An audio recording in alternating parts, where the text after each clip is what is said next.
Tvrdých chlapov, motorkárov z Košíc a okolia oslovil príbeh zo 7. neba o súrodencoch, od ktorých mama odišla a ich otec nečakane zomrel. Odvtedy sa o nich stará ich najstarší brat Janko.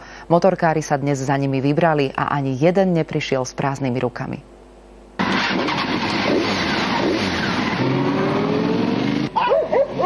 Začalo sa to včera na sociálnej sieti. Dvaja kamaráti sa rozhodli pomôcť 4 súrodencom. Informácia sa šírila ďalej a do Kaľavy dnes prišli 30 motorkárov. Janko, Lukáš, Dominik i najmladšia Tamarka. Od medializácie ich ťažko skúšaného osudu im ľudia z celého Slovenska dennodenne posielajú balíky. No dobré duše v motorkárskych bundách po nedeľnom obede skutočne nečakali.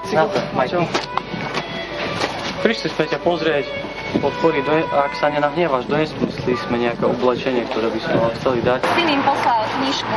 Brata musíš poslúchať. 23-ročný Janko sa stal nechtiac hlavou rodiny. Pre svojich súrodencov je otcom i mamou zároveň. Tá skutočná od nich ušla pred rokmi s ich vlastným strýkom a otec ten ich opustil len nedávno. Prišlo to náhle, večer si ľahol spať a ráno sa už nezobudil. Mama sa im nedávno ozvala, no oni ju už nechcú vidieť. A keby sa mama chcela vrátiť, tak... Už aj chcela.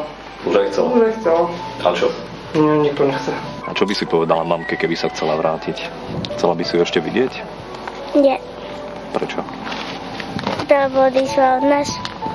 Takže už by si ju nechcela vidieť teda.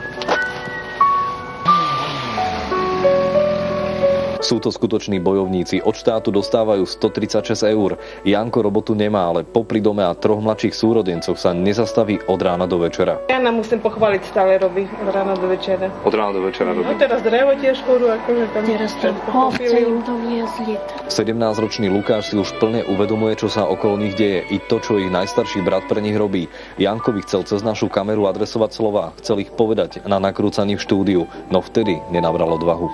Nemal som odvahu poďakovať bratovi za to, že sa o nás postaral, začal starať. Chcem mu odkázať, že si ho veľmi vážim a som tu vždy preňho a nezabudem nikdy na to, čo urobil. Z Kaľavy Vlado Jurek, televízia Joj.